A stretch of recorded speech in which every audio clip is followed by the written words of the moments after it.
안녕하세요. 오늘은 형사고소와 민사의 차이에 대해서 알아보도록 하겠습니다. 다음과 같은 질문들을 하시는데요. 첫째, 돈을 못 받고 있으면 형사고소를 해야 할지 아니면 민사로 소송을 해야 될지. 둘째, 형사고소했다가 무혐의 처분이 되면 민사로 소제기를 못하는 것인지. 셋째, 형사고소하여 실형이 선고가 되면 나의 채권은 소멸되는 것인지. 우선 돈을 못 받고 있으면 어떻게 해야 될까요? 형사고소는 돈을 받기 위한 절차는 아닙니다. 형사고소는 범죄에 해당되는 경우에 처벌해 달라는 것이지요. 물론 형사고소를 하면 채무자가 합의나 공탁을 해서 채권의 일부가 회수되기도 합니다. 형사고소는 범법자를 처벌해 달라는 절차이지 채무자로부터 돈을 받아주는 절차는 아닙니다. 예를 들어 폭행이나 사기, 모욕 등을 당한 경우에 처벌해 달라고 형사고소를 하는 것이고요. 물론 범죄 행위로 입은 손해에 대해서 민사로 청구도 가능합니다.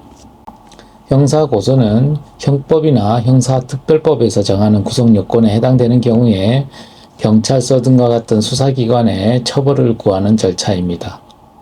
반면에 민사상 소제기는 법원의 채무자를 상대로 돈을 받기 위한 절차입니다.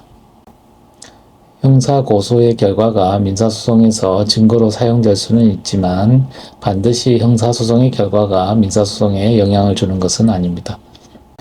결국 돈을 못 받고 있으면 채무자의 행위가 사기죄 등 형사법상의 구성요건에 해당되면 형사고소도 하고 민사로도 청구가 가능한 것입니다. 두 번째로 형사고소를 하였다가 무혐의 처분이 되더라도 민사소송의 문제는 별개로 남습니다. 예를 들어 사기죄로 고소하였다가 무혐의 처분이 되더라도 빌려간 금원에 대해서 민사로 청구가 가능한 것입니다. 세 번째로 채무자가 실형을 선고받더라도 채권은 여전히 존재합니다. 채무자가 재산이 없어 민사를 진행해도 돈을 받아내기 어려운 경우에 판결이라도 받아두고 적어도 통장이라도 압류하기도 합니다. 민사소송을 진행하는 것이 의미가 적으면 통상적으로 채무자의 행위가 사기죄 등 형사법상의 구성요건에 해당되는지를 검토하여 형사고소를 해야겠습니다. 무엇보다도 여러분이 피해를 예방하는 것이 중요하겠지요. 여러분이 금전거래를 하거나 계약을 하기 전에 피해를 예방하기 위해 사전에 법률 전문가의 조언을 받아보시는 것이 좋겠습니다. 모든 소송은 증거 싸움입니다. 이미 거래가 이루어진 후라도 공문 발송이나 문자, 녹음 등 증거 확보를 해야겠습니다. 또한 채무자의 재산에 가압류나 가처분이 가능한지도 살펴보아야겠습니다. 세상에 공짜가 어디 있고 고수익이라는 것이 어디 있습니까? 사기를 당하지 않도록 위험한 투자는 안 하시는 것이 좋겠습니다.